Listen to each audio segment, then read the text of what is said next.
गर्भ संस्कार का अर्थ है कि जब कंसीव करने से, मदर के कंसीव करने से लेकर बच्चे के जन्म तक का जो भी टाइम पीरियड है, 280 दिन के करीब जो टाइम पीरियड होता है, इस दौरान जो गर्भवती माँ है उसकी सोच का, उसके विचारों का, उसकी भाव का, उसके साथ जो भी उसके अंदर फीलिंग्स होती हैं, अच्छा बुरा, धर्म अधर्म, तर्क कुतर्क, जो भी उसके अंदर चलता है, जो वो क्रियाएं करती है, जो अच्छा करती है, बुरा करती है, जो सोचती है, जो विचार करती है, जो संस्कार उसके अंदर उस समय पैदा होते हैं, जो भावनाएं पैदा होती हैं, उसका बच्चे के ऊपर डायरेक्ट असर पड़ता है।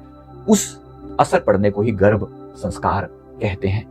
क्या असर पड़ना चाहिए, अब ये आप बताइए। अगर आप डिसाइड करने वाले होते, अगर आप एक गर्भवती माँ हो या आप पिता हो, तो भी आप क्या चाहेंगे कि आपका बच्चा कैसा हो? क्या आप नहीं चाहेंगे कि आपका बच्चा तेजस्वी हो?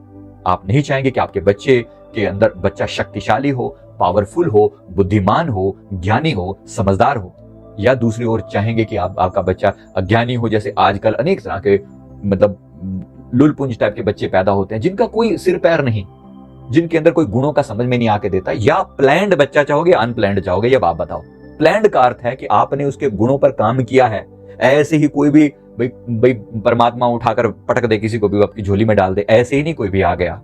आपने बुलाया है, एक स्पेसिफिक आत्मा को बुलाया है और उसके अंदर आपने गुण निर्धारण किए हैं, आपने डाला है। इसमें हमने उन गुणों का जिक्र किया है, बच्चे को बार बार उसको बताया है। इसमें गर्भस्थ शिशु से क्या बात करें, कैसे बात करें, तरीका बताया है। मदर कनेक्ट कर सकती है अपने बच्चे को कनेक्ट किया जाता है, उसके अंदर गुण डाले जाते हैं, उसे बताया जाता है कि मैं आज तुम्हें नम्रता का पाठ पढ़ा रही हूँ। गर्भवती माँ बच्चे को समझा रही है, आज तुम्हें मैं नम्रता का, सहनशीलता का, शक्ति का, बहादुरी का पाठ पढ़ा रही हूँ। वचनों में हमने सुना है कि जननी जने तो भगत जन, कै दाना कै सूर, नहीं तो जननी बाज रहे कहे गवावे नूर।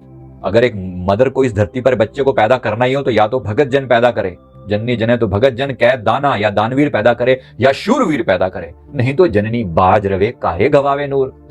नहीं तो बाज रहे, क्यों अपना नूर गवाती है, क्यों अपने आप को बर्बाद करती है, अपनी जवानी को खराब करती है? इसका अर्थ बात को समझ लीजिए कि अगर सच में संस्कार देने ही हैं तो बड़े संस्कार दिए जाएं, कोई बड़ी बात की जाए, तुच्छ सी बातों में क्या विलीन होना। बच्चे को स्ट्रॉन्ग पावरफुल बच्चा और आप उस समय में कर सकते हैं। देखिए आज भी आप क्या तेजस्वी नहीं बनना चाहते? मैं आपसे पूछ रहा हूं, क्या आप तेजस्वी नहीं बनना चाहते? क्या आप शक्तिशाली नहीं बनना चाहते?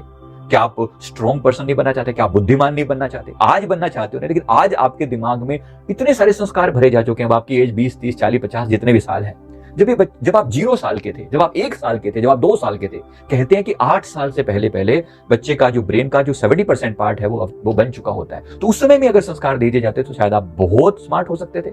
बस मैं उसी की बात कर रहा हूँ। तो मैं उम्मीद करता हूँ आपको ये बात समझ में आई होगी किस तरीके से इसका महत्व क्या है।